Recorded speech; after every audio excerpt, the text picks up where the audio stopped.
नमस्कार विद्यार्थी मित्रांनो, मी सहदेव सावके तुम्हा सर्वांचं स्वागत करतो यस जे फार्मा या यूट्यूब चॅनलमध्ये. तसंच आपलं जे ॲप्लिकेशन आहे यस जे फार्मा या ॲप्लिकेशनद्वारे विद्यार्थी मित्रांनो, तुम्हाला माहीतच असेल की DMER फार्मसिस्टच्या वॅकन्सीज निघलेल्या आहेत आणि 25 तारीख त्याची फॉर्म भरण्याची शेवटची तारीख आहे. आलं लक्षात? तर सर्व विद्यार्थ्यांना जो DMERचा सिलेबस आहे तर टॉपिक वाईज लेक्चर्स पाहिजे आहेत, तर त्याचाच हा पहिला व्हिडिओ आहे. याच्यामध्ये विद्यार्थी मित्रांनो एक टॉपिक दिलेला आहे तुमचा फार्माकोलॉजीमध्ये. आलं लक्षात? स्टार्टिंगलाच दिलेला आहे न्यूरो फार्माकोलॉजी. आलं लक्षात? आता हे न्यूरो फार्माकोलॉजी नेमका आहे तरी काय, आणि या न्यूरो फार्माकोलॉजीवर विद्यार्थी मित्रांनो TCS किंवा जे DMERच्या फार्मसिस्ट पेपरमध्ये कशा प्रकारचे प्रश्न विचारले जाऊ शकतात तरी आपण थोडक्यात बघणार आहोत. आणि न्यूरो ट्रान्समीटरवर तुम्हाला काय काय वाचायचं आहे, कशावर भर द्यायचा आहे, हे सुद्धा तुम्हाला या व्हिडिओद्वारे कळून जाईल. तर व्हिडिओ शेवटपर्यंत बघा, डिटेलमध्ये व्हिडिओ राहणार आहे. आणि असेच आता व्हिडिओज आपल्या यूट्यूब चॅनलवर ॲज वेल ॲज SJ फार्मा ॲप्लिकेशनवर फार्मसिस्ट जी टेस्ट सिरीज आहे त्याच्यामध्ये ते अपलोड केल्या जातील. तर बघा विद्यार्थी मित्रांनो, न्यूरो फार्माकोलॉजी म्हणजे काय. आता आपल्याला शॉर्टली बघायच्या आहेत सगळ्या गोष्टी थोड्या थोड्या.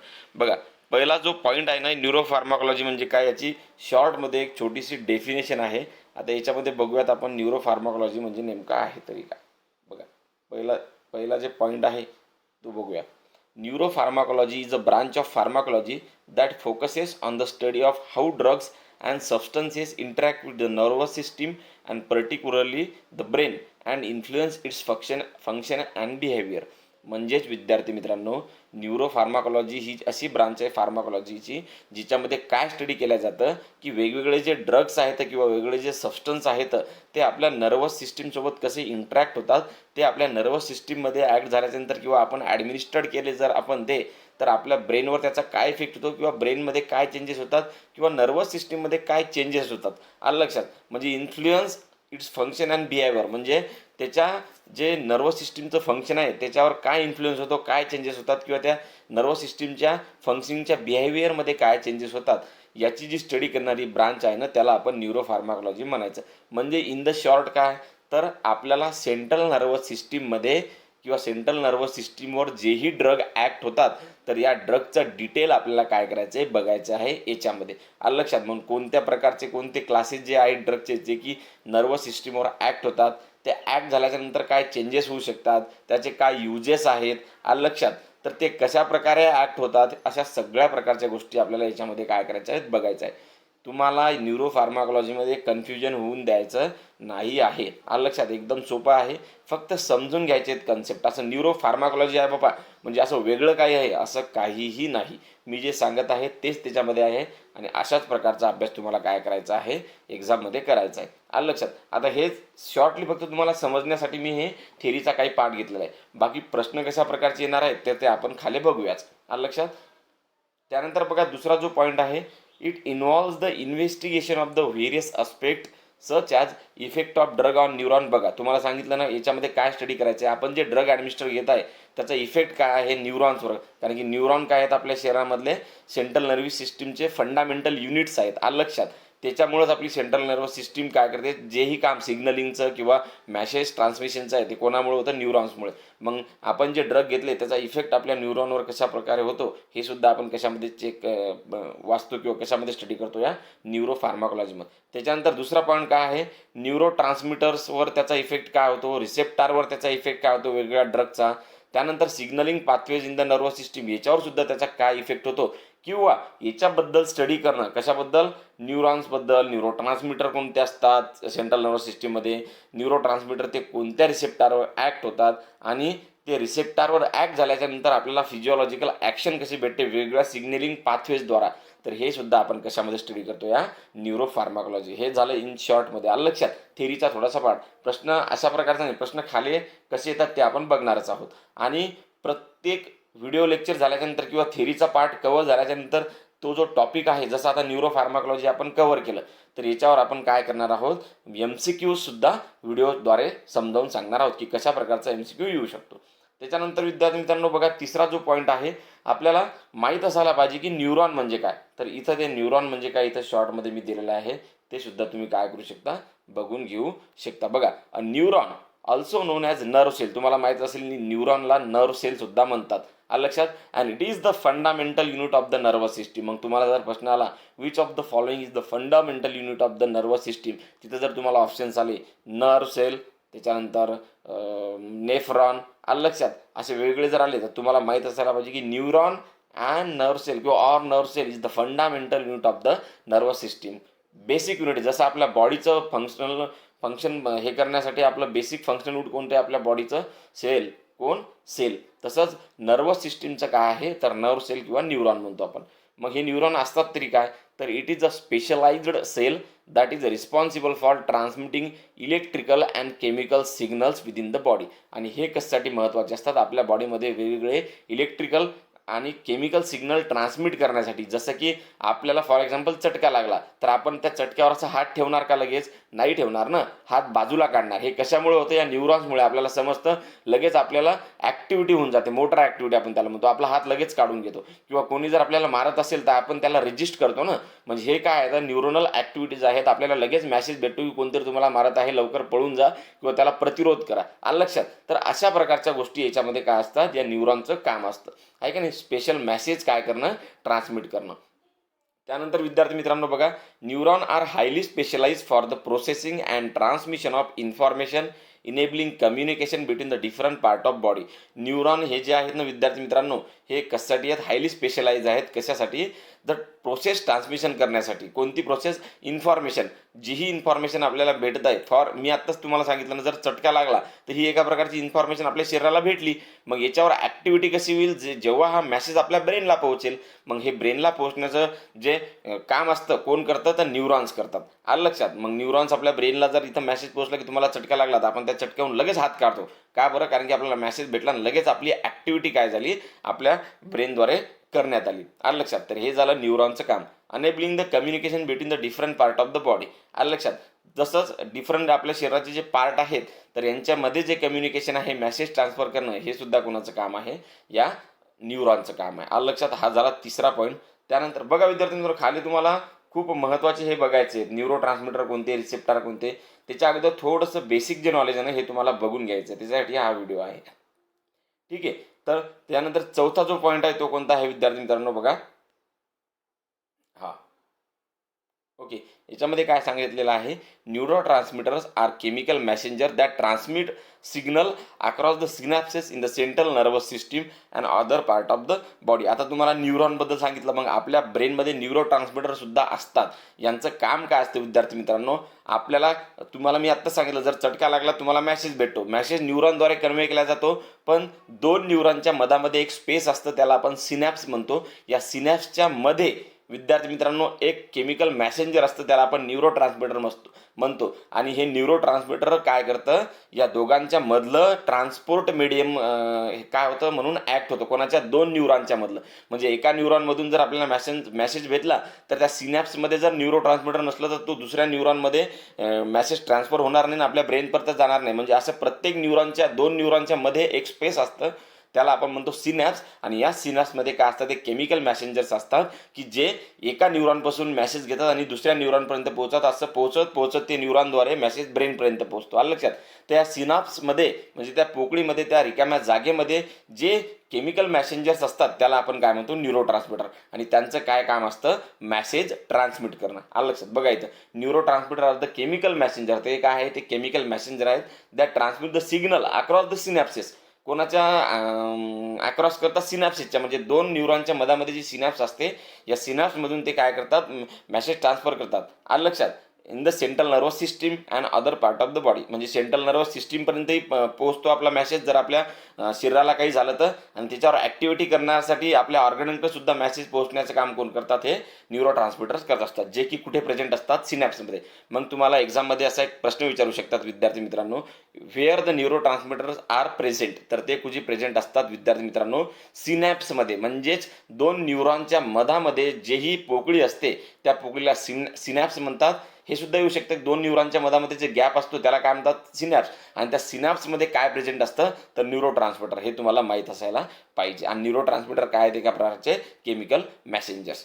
त्याच्यानंतर विद्यार्थी मित्रांनो पाचवा जो पॉईंट आहे तो कोणता आहे बघा, तर पाचवा पॉईंट आहे विद्यार्थी मित्रांनो, या पाचव्या पॉईंटमध्ये तुम्हाला काय बघायचं आहे बघा, सांगतो मी तुम्हाला लगेच. बघा, रिसेप्टार इज, आता न्यूरो ट्रान्समीटर तिथं तर आहेच. कधी कधी काय होतं, सिनॅप्समध्ये न्यूरो ट्रान्समीटर रिलीज झाल्याच्या नंतर विद्यार्थी मित्रांनो आपल्याला ते जे न्यूरो ट्रान्समीटर आहेत ना, ते वेगवेगळे न्यूरो ट्रान्समीटरचे रिसेप्टार्स असतात. आपल्या शरीरामध्ये वेगवेगळे रिसेप्टर असतात. हेच न्यूरो ट्रान्समीटर काय करू शकतात, त्या रिसेप्टारवर ॲक्ट होऊन, आलं लक्षात, त्या रिसेप्टरवर ॲक्ट झाल्याच्या नंतर आपल्याला फिजिओलॉजिकल ॲक्टिव्हिटी देऊ शकतात, आपल्या शरीरामध्ये चेंज होऊ शकतात. फॉर एक्झाम्पल, ॲड्रिनालिन नावाचा न्यूरो ट्रान्समीटर आहे, तो जेव्हा रिलीज होतो तर ॲड्रिनर्जिक रिसेप्टार्स जे आहेत ना, त्या रिसेप्टारवर तो काय होतो, ॲक्ट होतो आणि आपल्याला वेगवेगळ्या फिजिओलॉजिकल ॲक्टिव्हिटी भेटतात. जसं की हार्टचं कॉन्ट्रॅक्शन होतं, आलं लक्षात, त्यानंतर ब्लड प्रेशर वाढू शकतं, त्यानंतर त्याला आपण म्हणतो फ्लाईट रिस्पॉन्स भेटू शकतो. म्हणजे जर आपल्याला भीती वाटली लगेच आपण पळून जातो. म्हणजे फॉर एक्झाम्पल, आपल्या मागं जर काही जनावर लागलं तर आपण लगेच पळतो ना, ते कशामुळे, ॲड्रिनालिन रिलीज झाल्यामुळे आपल्या अंगामध्ये फ्लाईट रिस्पॉन्स होतो आहे का नाही, फेअर अँड फ्लाईट रिस्पॉन्स. तर त्याच्यामुळे आपण फास्ट काय करू शकतो, युज्युअल स्पीडपेक्षा जास्त जोरातनी काय करू शकतो, धावू शकतो. तर हे कशामुळे, ॲड्रिनालिनमुळे. ते कशावर ॲक्ट झाला, आपल्या रिसेप्टार्सवर, त्याच्यामुळे ह्या ॲक्टिव्हिटी वाढल्या. आलं लक्षात. मग हे रिसेप्टार्स असतात तरी काय, याच्यावर सुद्धा तुम्हाला प्रश्न येऊ शकतो. तर हे रिसेप्टार काय आहेत विद्यार्थी मित्रांनो, receptor is a specialise protein. मग तुम्हाला येऊ शकतं की बाबा रिसेप्टारचं नेचर कशा प्रकारचे, रिसेप्टार एका प्रकारचे काय आहेत, तर ते एका प्रकारचे काय आहेत, स्पेशलाइज प्रोटीन्स आहेत. आलं लक्षात. Receptor is a specialise protein molecule located on the surface or within the cell. एकतर ते सेलच्या सरफेसवर असू शकतात किंवा सेलच्या आतमध्ये सुद्धा हे लोकेटेड असू शकतात, की ज्याच्यावर आपलं न्यूरो ट्रान्समीटर किंवा वेगवेगळे ड्रग्स किंवा जे काही ॲक्ट होईल त्याच्यानंतर आपल्याला फिजिओलॉजिकल, फार्माकोलॉजिकल, थेराप्युटिक ॲक्शन्स मिळतात. आलं लक्षात. It has a specific structure that allow it to the bind to the specific molecules such as hormones, neurotransmitter and other signaling molecules. म्हणजे या रिसेप्टरचे एक स्पेसिफिक स्ट्रक्चर असतं ज्याच्यामुळे वेगवेगळे जे मॉलिक्युल्स आहेत, ज्याला आपण लिगांड्स म्हणू शकतो, हे काय होऊ शकतात विद्यार्थी मित्रांनो, त्याच्यावर अटॅच होऊ शकतात. आलं लक्षात. त्याच्यावर जॉईन होऊ शकतात आणि त्याच्यामुळे आपल्याला काय भेटू शकते, ॲक्शन भेटू शकते. मग आहे कोणकोणते मॉलिक्युल्स, त्याच्यावर हार्मोन्स म्हणू शकतो आपण, न्यूरो ट्रान्समीटर, वेगवेगळे ड्रग्स किंवा अदर सिग्नलिंग मॉलिक्युल्स, हे सुद्धा त्याच्यावर ॲक्ट होऊन आपल्याला काय देऊ शकतात, ॲक्टिव्हिटी देऊ शकतात. आलं लक्षात. त्याच्यानंतर विद्यार्थी मित्रांनो याच्यामध्येच बघा, when a molecule bind to the specific receptor it triggers a cellular response or the signal transaction pathway. हे तर मी तुम्हाला सांगितलंच की जेव्हाही कोणता मॉलिक्यूल रिसेप्टरवर ॲक्ट होतो तर आपल्याला काय भेटते, एक स्पेसिफिक म्हणजे ॲक्शन भेटते आहे का नाही. It reject the trigger the cellular response, म्हणजेच काय तर ॲक्शन्स. त्याच्यानंतर विद्यार्थी मित्रांनो 6वा जो पॉईंट आहे तो आहे, neurotransmitter are synthesise in the neuron and become localise in the presynaptic terminal after synthesis. आता बघा, हे जे न्यूरो ट्रान्समीटर आहेत ना विद्यार्थी मित्रांनो, हे कोणाद्वारे सिंथेसाइज केल्या जातात असं तुम्हाला प्रश्न येऊ शकतो. आणि सिंथेसाइज केल्याच्या नंतर ते कुठे प्रेझेंट असतात, आलं लक्षात, हे सुद्धा तुम्हाला ते विचारू शकतात. तर neurotransmitter are synthesise in the neuron, कुठे सिंथेसाइज होतात, न्यूरॉनमध्ये. And become localise in the presynaptic terminals, म्हणजे जे प्री सिनॅप्टिक म्हणजे सिनॅप्स आहे ना त्याच्या अगोदर आणि सिनॅप्सच्या नंतर एक काय असतात, टर्मिनल्स असतात. आलं लक्षात. म्हणजे सिनॅप्सच्या अगोदरचा जे टर्मिनल आहे, एंड आहे, त्याला आपण काय म्हणतो, प्री सिनॅप्टिक टर्मिनल. आलं लक्षात. जेव्हाही हे न्यूरॉन सिंथेसाइज होतात तर हे सिनॅप्सच्या अगोदर जे टर्मिनल आहे तिथं काय केल्या जातात, म्हणजे सिंथेसाइज केल्या जातात आणि तिथं लोकलाइज म्हणजे तिथं ते असतात. आलं लक्षात. जेव्हाही आपल्याला काय भेटते, एखादं मॅसेज भेटतो तेव्हा काय होतात, हे न्यूरो ट्रान्समीटर काय होतात, रिलीज होतात. ते कुठे होतात, सिनॅप्समध्ये रिलीज होतात. आलं लक्षात. म्हणजे त्या प्री सिनॅप्टिक जे टर्मिनल आहे तिथून ते रिलीज होतात आणि सिनॅप्समध्ये होतात. आलं लक्षात. आणि मग नंतर ॲक्ट कुठे होतात, तर पोस्ट सिनॅप्टिक जे टर्मिनल्स आहेत तिथं काय प्रेझेंट असतात, रिसेप्टार.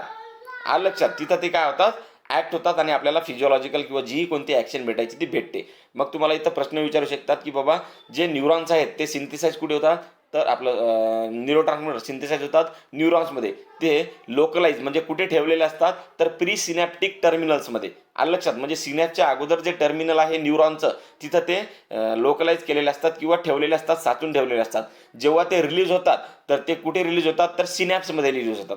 आणि त्या सिनॅप्समध्ये रिलीज झाल्याच्या नंतर त्या सिनॅप्सच्या खालीच म्हणजे पोस्ट सिनॅप्टिक टर्मिनलवर काय प्रेझेंट असतात, वेगवेगळे रिसेप्टार प्रेझेंट असतात. या रिसेप्टारवर ते ॲक्ट होतात आणि आपल्याला ॲक्टिव्हिटी देतात. मग तुम्हाला विचारू शकतात हे की रिसेप्टार कुठे प्रेझेंट असतात, तर पोस्ट सिनॅप्टिक टर्मिनल्सवर काय प्रेझेंट असतात, रिसेप्टार. आणि जे न्यूरो ट्रान्समीटर सिंथेसाइज झालेलं असतं ते कुठे प्रेझेंट असतं, तर प्री सिनॅप्टिक टर्मिनल्सवर. हे तुम्हाला माहीत असायला पाहिजे. हे बघा इथं बघा, neurotransmitter are synthesise in the neuron and become localise in the presynaptic terminal after synthesis. After synthesise ते कुठे ठेवलेले असतात, लोकलाइज केलेले असतात, तर प्री सिनॅप्टिक टर्मिनल्सवर. कुठे, प्री सिनॅप्टिक टर्मिनल्सवर. आलं लक्षात. त्याच्यानंतर they bind to the receptor sites. ते काय कशाला बाइंड होतात, रिसेप्टर साईटला बाइंड होतात. आलं लक्षात. हे रिसेप्टर साईट कुठे प्रेझेंट असतात, on the post synaptic membrane. कुठे, पोस्ट सिनॅप्टिक म्हणजे सिनॅप्ट संपल्याच्या नंतर जेही सरफेस आहे त्याला पोस्ट सिनॅप्टिक सरफेस म्हणतो आपण, तिथं हे रिसेप्टार प्रेझेंट असतात. आलं लक्षात. हे सुद्धा तुम्हाला विचारू शकतात की रिसेप्टार कुठे प्रेझेंट असतात, तर कुठे, पोस्ट सिनॅप्टिक मेम्ब्रेनवर. म्हणजे जे सिनॅप्स संपल्याच्या नंतर जो पार्ट लागतो न्यूरॉनचा त्याला आपण पोस्ट सिनॅप्टिक मेम्ब्रेन म्हणतो, तिथं ते प्रेझेंट असतात. And are remove from its specific site of action by specific mechanism. आता बघा, हे जे न्यूरो ट्रान्समिटर आहे हे सिनॅप्सच्या तिथं प्रेझेंट असतात आणि हे तिथंच जर ॲक्ट असले तर विद्यार्थी मित्रांनो ते खूप लॉंग लास्टिंग आपल्याला ॲक्शन देऊ शकतात. आलं लक्षात. मग ही लॉंग लास्टिंग ॲक्शन आपल्याला पाहिजे असते का नाही, थोडीशीच पाहिजे असते. ही लॉंग ॲक्टिंग ॲक्शन आपल्याला जेव्हा टर्मिनेट करायची असते ना, तर आपल्या शरीरामध्ये हे टर्मिनेट करण्यासाठी काय असतं विद्यार्थी मित्रांनो, वेगवेगळ्या एन्झाईम्स असतात. ते या न्यूरो ट्रान्समिटरचं काय करून घेतात, डिग्रेडेशन किंवा त्याचं मेटाबॉलिझम करतात, तेव्हा ती ॲक्शन खतम होऊन जाते. नाही तर एकदा जर न्यूरो ट्रान्समिटर रिलीज झालं आणि त्याला खतम करण्यासाठी कोणतं मेकॅनिझम नसलं तर ते न्यूरो ट्रान्समिटर आपल्याला नेहमी ॲक्शन देत राहील आणि नेहमी ॲक्शन आपल्या शरीरासाठी चांगली आहे का नाही. आलं लक्षात. थोडीशी जेवढी पाहिजे तेवढी पाहिजे, नंतर ती पाहिजे नाही. आलं लक्षात. तर अशा प्रकारचं हे मेकॅनिझम असतं. त्याच्यानंतर बघा विद्यार्थी मित्रांनो, 7वा जो पॉईंट आहे तो आहे हा, neurotransmitter exhibit their pharmacological effect by acting on the receptor.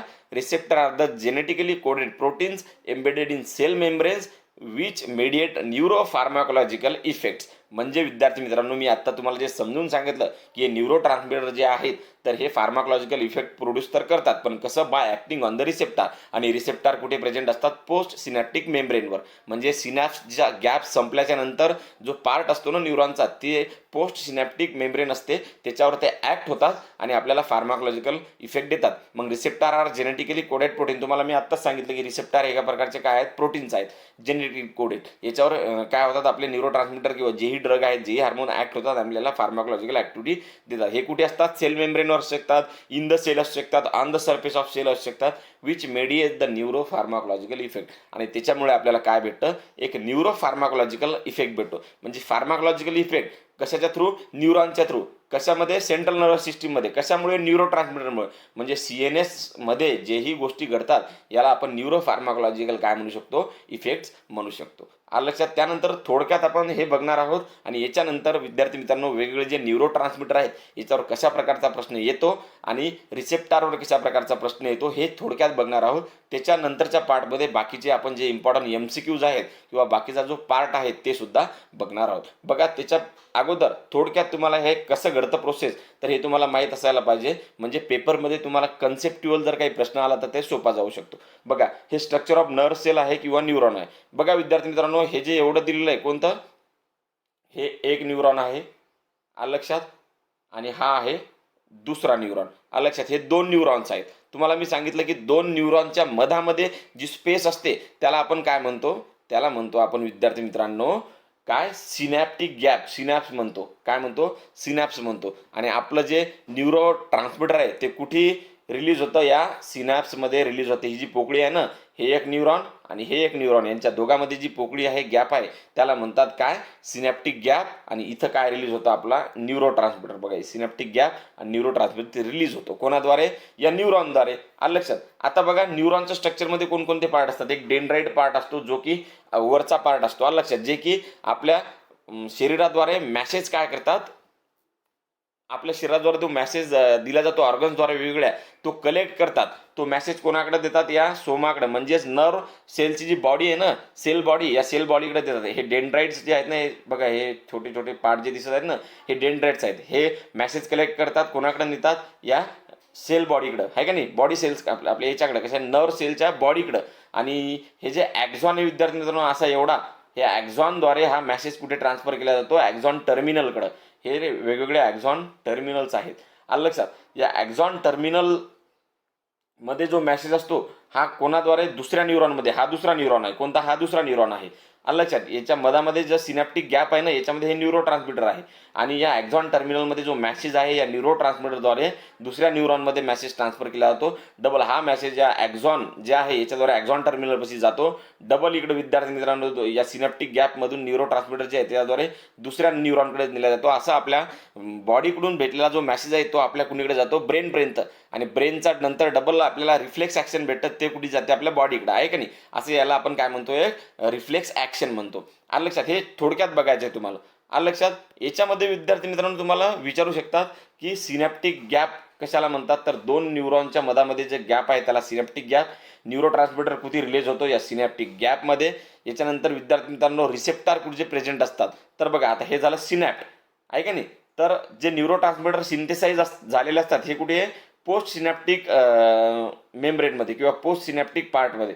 तर पोस्ट सिनॅप्टिक कोणता, हा आहे का नाही, म्हणजे सिनॅप्सच्या अगोदरचा हा पोस्ट सिनॅप्टिक. आणि प्री सिनॅप्टिक कोणता, सॉरी प्री सिनॅप्टिक पार्टमध्ये न्यूरो ट्रान्समीटर सिंथेसाइज झाले असते. इथं काय असते, न्यूरो ट्रान्समीटर असतं, ते रिलीज होतं. तर हा कोणता पार्ट आहे विद्यार्थी मित्रांनो, प्री सिनॅप्टिक. म्हणजे हे सिनॅप्स याच्या अगोदरचा प्री सिनॅप्टिक. आणि पोस्ट सिनॅप्टिकवर रिसेप्टार प्रेझेंट असतात, ते कुठे प्रेझेंट असतात, इथं. आलं लक्षात. मग याला काय म्हणायचं, पोस्ट सिनॅप्टिक पार्ट म्हणायचं. अशा प्रकारे हे न्यूरॉनचं स्ट्रक्चर आहे. हे तुम्हाला काय करू शकतात, विचारू शकतात. आलं लक्षात. सिनॅप्स कुठे आहे, न्यूरो ट्रान्समीटर कुठे रिलीज होतो, रिसेप्टार कुठे प्रेझेंट असतात. आलं लक्षात. त्यानंतर विद्यार्थी मित्रांनो बघा, जे आपल्याला जे रिफ्लेक्स ॲक्शन भेटतं किंवा न्यूरो ट्रान्समीटर कसं रिलीज होतं, आलं लक्षात. त्याच्यानंतर रिलीज झाल्यानंतर ते कुठे ॲक्ट होतं ते या आपण डायग्रामद्वारे बघूयात. बघा, जेव्हा आपल्याला एखादा मॅसेज भेटतो त्याला आपण काय म्हणतो, ॲक्शन पोटेन्शियल म्हणतो. बघा, action potential arrives at the axon terminal. तुम्हाला माहिती आहे असं असे ॲक्झॉन टर्मिनल्स होते, आहे का नाही, खाली ॲक्झॉन टर्मिनल प्री सिनॅप्टिक मेम्ब्रेनवर. या ॲक्झॉन टर्मिनल पर्यंत काय होतो, हा ॲक्शन पोटेन्शियल येतो. बघा, ॲक्शन पोटेन्शियल आला. त्याच्यानंतर काय होतं विद्यार्थी मित्रांनो, 2 नंबरचं पहा, voltage gated calcium channel opens. हे व्होल्टेज गेटेड चॅनल इथं बघा, हे voltage gated calcium channel opens होतात. हे ओपन झाल्यानंतर calcium enter the pre synaptic neuron. आता हे प्री सिनॅप्टिक हे तुम्हाला माहिती आहे ॲक्झॉन टर्मिनल आहे. आलं लक्षात. ही झाली सिनॅप्स. या सिनॅप्सच्या अगोदरचे ॲक्झॉन टर्मिनल म्हणजे प्री सिनॅप्टिक न्यूरॉन्स आहेत. याच्यामध्ये काय होतं, ॲक्शन पोटेन्शियल आल्याच्यानंतर कॅल्शियम चॅनल ओपन होतं. कॅल्शियम चॅनल ओपन झाल्याच्यानंतर कॅल्शियम त्याच्यामध्ये एंटर होतात. कॅल्शियम एंटर झाल्यानंतर calcium signal the neuro transmitter vehicles, आपले व्हेसिकल्स.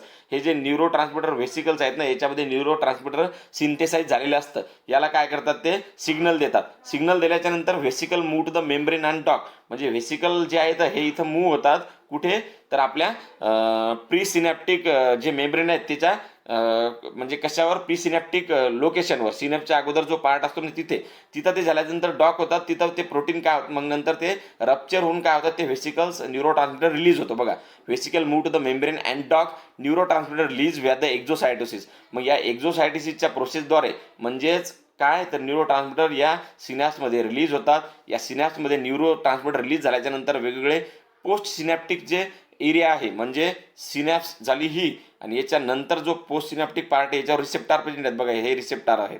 या रिसेप्टारवर हे जे न्यूरो ट्रान्समीटर आहे हे काय होतं, ॲक्ट होते या रिसेप्टारवर. आणि या रिसेप्टारवर ॲक्ट झाल्याच्यानंतर विद्यार्थी मित्रांनो आपल्याला काय भेटतो, एक इफेक्ट भेटतो. त्याला आपण फार्माकोलॉजिकल इफेक्ट म्हणतो. त्याला आपण फार्माकोलॉजिकल इफेक्ट म्हणतो. Signal initiate in the postsynaptic cell. नंतर हे जे पोस्ट सिनॅप्टिक सेल आहे हे झालं प्री सिनॅप्टिक, हे झालं पोस्ट सिनॅप्टिक. आणि याच्यावर आपल्याला काय भेटतो, इफेक्ट भेटतो. मग जे बॉडी आपला इफेक्ट परफॉर्म होईल ते इफेक्ट परफॉर्म होईल. नंतर काय होईल, हे न्यूरो ट्रान्समीटर काय होतील, मेटाबोलाइज होतील. इथं एन्झाईम्स असतात वेगवेगळे. आलं लक्षात. हे न्यूरो ट्रान्समीटर काय होतील, एन्झाईम या न्यूरो ट्रान्समीटर काय करतील, खाऊन टाकतील, त्याचं मेटाबॉलिझम करतील आणि ही ॲक्शन काय होऊन जाईल, टर्मिनेट होऊन जाईल. नाही तर इथं जर कोणतं मेकॅनिझम नसतं या रिअपटेकचं किंवा मेटाबॉलिझमचं, तर हे न्यूरो ट्रान्समीटर इथंच राहिले असतील, या रिसेप्टरवर ॲक्ट होतच राहिले असतील आणि ती आपल्याला ॲक्शन भेटतच राहिली असती. असं होईल का, नाही. कारण की इथं वेगवेगळे एन्झाईम प्रेझेंट असतात आणि ते काय करतात, या न्यूरो ट्रान्समीटरला मेटाबोलाइज करतात, डिग्रेडेट करतात. हे शॉर्टमध्ये मी तुम्हाला सांगितलं आहे विद्यार्थी मित्रांनो. आता याच्यानंतर खूप महत्त्वाचा पार्ट आहे, तो म्हणजे कोणकोणत्या प्रकारचे न्यूरो ट्रान्समीटर आपल्या सेंट्रल नर्वस सिस्टीममध्ये प्रेझेंट असतात हे शॉर्टमध्ये आपण बघणार आहोत. आणि याच्यावरचे प्रश्न आपण MCQ द्वारे नंतर घेणार आहोत की कोणतं न्यूरो ट्रान्समीटर कशासाठी, म्हणजे मूडसाठी, स्लीपसाठी, त्याच्यानंतर फ्लाईट रिस्पॉन्ससाठी कोणता न्यूरो ट्रान्समीटर महत्त्वाचा आहे, त्याच्यानंतर आपल्या मेमरीसाठी कोणता न्यूरो ट्रान्समीटर महत्त्वाचा, हे MCQ द्वारे बघणार आहोत. त्याच्या अगोदर विद्यार्थी मित्रांनो classification base neuro transmitter question कशा प्रकारचा येऊ शकतो ते आपण इथं बघूयात. सर्वात महत्त्वाचा टॉपिक आहे याच्यामध्ये तो आहे क्लासिफिकेशन ऑफ न्यूरो ट्रान्समीटर. याच्यामध्ये बघा ईस्टर, आता ईस्टर म्हणजे काय, त्याच्यामध्ये ईस्टर ग्रुप असतो म्हणून त्याला काय म्हणतात, ईस्टर टाईपचं काय न्यूरो ट्रान्समीटर. हे एका प्रकारचं न्यूरो ट्रान्समीटर आहे ज्याच्यामध्ये ईस्टर ग्रुप प्रेझेंट असतो. ते कोणता, तर ॲसिटिल कोलिन. मग तुम्हाला जर विचारलं की ॲसिटिल कोलिनचं नेचर कशा प्रकारचं आहे तर तो काय आहे, ईस्टर टाईप आहे असं विचारू शकतात.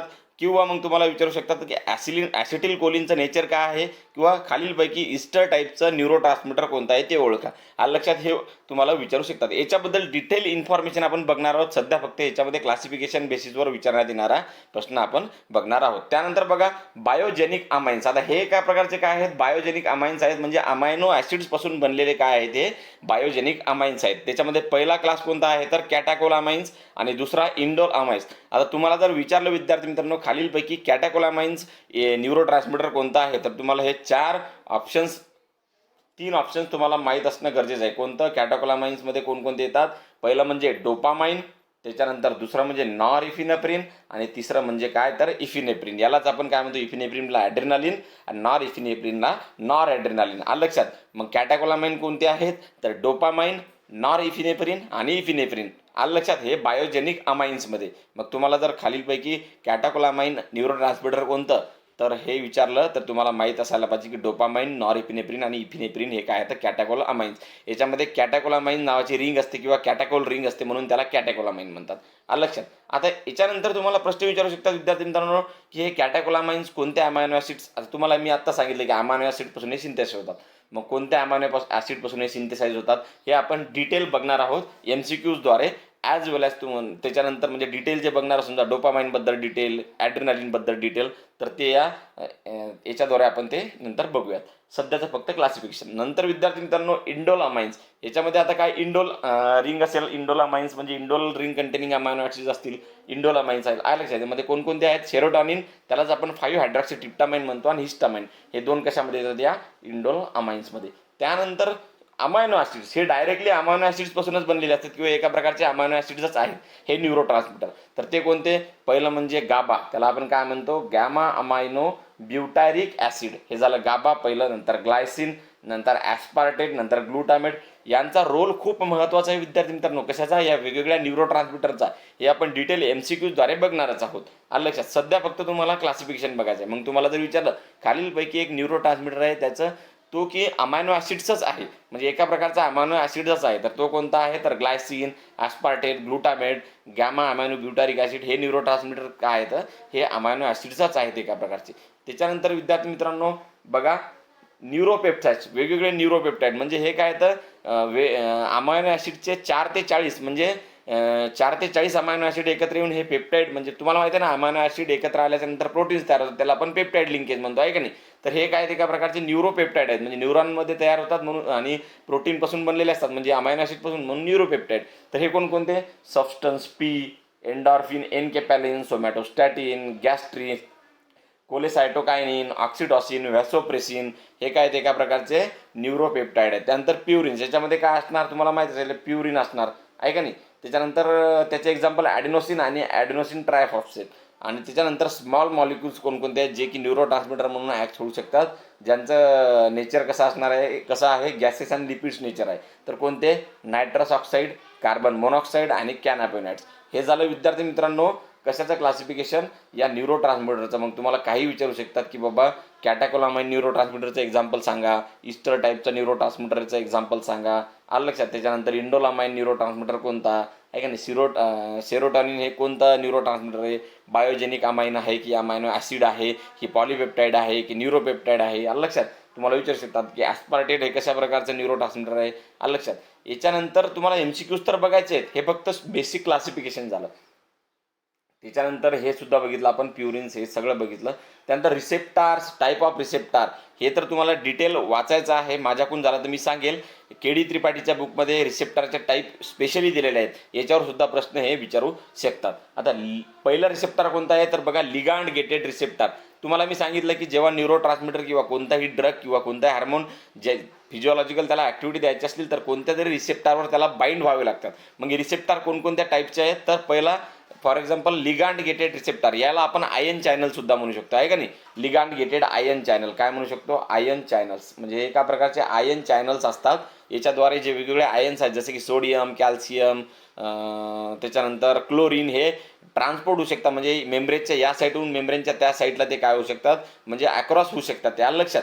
तर त्याला आपण लिगांड गेटेड आयन चॅनल किंवा लिगांड गेटेड रिसेप्टर असं म्हणतो. आणि यांच्यामधून जो मॅसेज ट्रान्सफर होतो ना, व्हेरी फास्ट मॅसेज ट्रान्सफर होतो, लक्षात. मग तुम्हाला जर विचारलं खालीलपैकी असे कोणते रिसेप्टर आहेत की ज्याच्यामधून व्हेरी रॅपिड मॅसेज काय होऊ शकतो, ट्रान्समिट होऊ शकतो, लक्षात. तर ते रिसेप्टर कोणते आहेत, लिगांड गेटेड रिसेप्टर.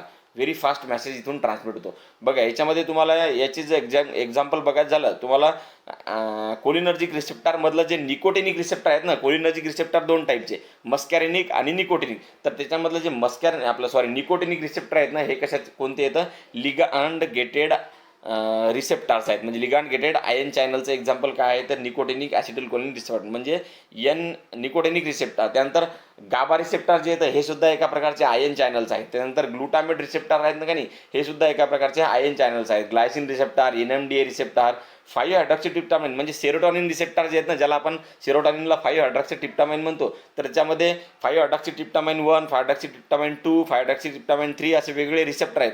त्याच्यामधला 5-HT3 म्हणजे 5 हायड्रॉक्सीट्रिप्टामाइन 3 जे रिसेप्टर आहे ना, तो काय आहे तर तो आहे विद्यार्थी मित्रांनो लिगांड गेटेड आयन चॅनल. आणि बाकीचे जे आहेत ना तर ते आहेत जी प्रोटीन कपल रिसेप्टर, ते आपण खाली बघणारच आहोत.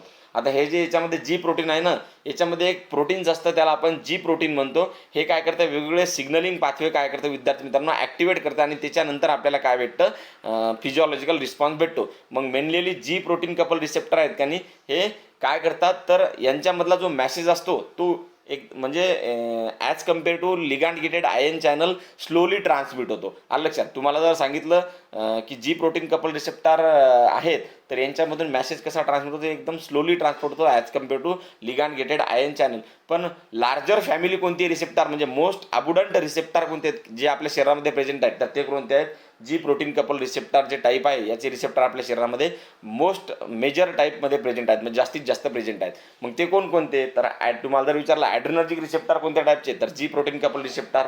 डोपामाइन रिसेप्टर कोणत्या टाईपचे तर डोपामाइन रिसेप्टर सुद्धा G protein couple receptor. Histamine receptor सुद्धा जी प्रोटीन कपल रिसेप्टरचंच एक्झाम्पल आहे. त्यानंतर ओपॉइड रिसेप्टर सुद्धा, कॅनाबॉइड रिसेप्टर सुद्धा आणि सेरोटॉनिन. हे तर मी तुम्हाला सांगितलं 5-HT3 म्हणजे बाकीचे रिसेप्टर जे आहेत सेरोटॉनिन रिसेप्टरमधले ते आहेत लिगांड आपलं काय जी प्रोटीन कपल रिसेप्टर. पण फक्त हे 5-HT3 रिसेप्टर जे आहे ना ते काय आहे लिगांड गेटेड आयन चॅनल. त्याच्यानंतर विद्यार्थी मित्रांनो बघा ट्रान्स मेम्ब्रेन किंवा एन्झाईम लिंक रिसेप्टर आपण ज्याला म्हणतो, तर याचे एक्झाम्पल कोणते, transmembrane enzyme link receptor. तर याचे एक्झाम्पल आहे बघा रिसेप्टर टायरोसिन कायनेज, त्यानंतर insulin receptor, epidermal growth factor receptor. त्याच्यानंतर विद्यार्थी मित्रांनो nerve growth factor receptor, energy receptor, त्यानंतर रिसेप्टर सेरिन थ्रिओनिन कायनेज. हे कशाचे कोणते येतं, transmembrane enzyme link receptor. याचे एक्झाम्पल सुद्धा तुम्हाला ध्यानात ठेवायचं आहे. तुम्हाला विचारू शकतात की बा ॲड्रेनर्जिक रिसेप्टर हे कोणत्या टाईपचे रिसेप्टर आहेत. तुम्हाला माहीत असायला पाहिजे adrenergic receptor belongs to the G protein couple receptor. आलं लक्षात. त्याच्यानंतर तुम्हाला विचारू शकतात की हे टायरोसिन कायनेज रिसेप्टर जे येतं हे कोणत्या टाईपचे येतात, transmembrane enzyme link receptor असतात हे. आलं लक्षात. याच्याबद्दल डिटेल वाचायचं जर झालं तुम्हाला तर ते तुम्हाला कुठे भेटू शकते, के.डी. त्रिपाठी सरांच्या बुकमध्ये रिसेप्टर आणि सिग्नलिंग पाथवे जे आहे ना त्या पॉईंटमध्ये बेसिक जे पार्ट आहे ना त्याच्यामध्ये. त्यानंतर रिसेप्टर रेग्युलेटिंग जीन एक्सप्रेशन. आता हे जे आहेत ना विद्यार्थी मित्रांनो हे जीन वेगवेगळ्या जीन एक्सप्रेशनसाठी रिस्पॉन्सिबल असतात, आहे का नाही. जेनेटिक इन्फॉर्मेशन झालं किंवा जेनेटिकबद्दल जे ही रिसेप्टर आहेत तर हे त्याच्यासाठी रिस्पॉन्सिबल असतात. त्यालाच आपण ट्रान्सक्रिप्शन फॅक्टर्स म्हणू शकतो किंवा न्यूक्लिअर रिसेप्टरसुद्धा म्हणू शकतो. आलं लक्षात. हे कोणते आहेत मग तर विद्यार्थी मित्रांनो बघा ग्लुकोकॉर्टिकॉइड रिसेप्टर जे वेगवेगळे त्याला आपण रिसेप्टर रेग्युलेटिंग जीन एक्सप्रेशन म्हणू शकतो. Estrogen receptor, thyroid hormone receptor, androgen receptor, retinoic acid receptor. हे एका प्रकारचे काय आहेत रिसेप्टर रेग्युलेटिंग जीन एक्सप्रेशन.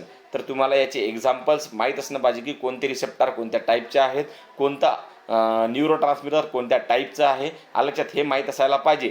याच्यानंतर विद्यार्थी मित्रांनो जो व्हिडिओ राहील तो राहील MCQ टाईपचा, हे जे वेगवेगळे रिसेप्टार्स आहेत, वेगवेगळे जे न्यूरोट्रान्समीटर आहेत, तर हे कशा प्रकारे ॲक्ट होतात, यांचं फंक्शनिंग काय आहे, लक्षात मेजरली कोणत्या रोलसाठी रिस्पॉन्सिबिलिटीसाठी हे रिस्पॉन्सिबल आहेत आणि रिसेप्टार कोणकोणत्या न्यूरोट्रान्समीटरचे कुठे कुठे प्रेझेंट आहेत, हे सगळं आपण आता याच्यानंतर बघणार आहोत. लक्षात.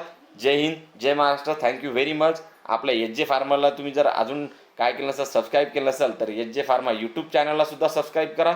ॲज वेल ॲज विद्यार्थी मित्रांनो, तुम्ही जर HJ फार्मा ॲप्लिकेशन डाउनलोड केलं नसेल ते डाउनलोड करा आणि टेस्ट सिरीजसुद्धा घेऊन टाका या फार्मसीज, कारण की याचे MCQs त्या टेस्ट सिरीजवर अवेलेबल राहतील. जय हिंद, जय महाराष्ट्र.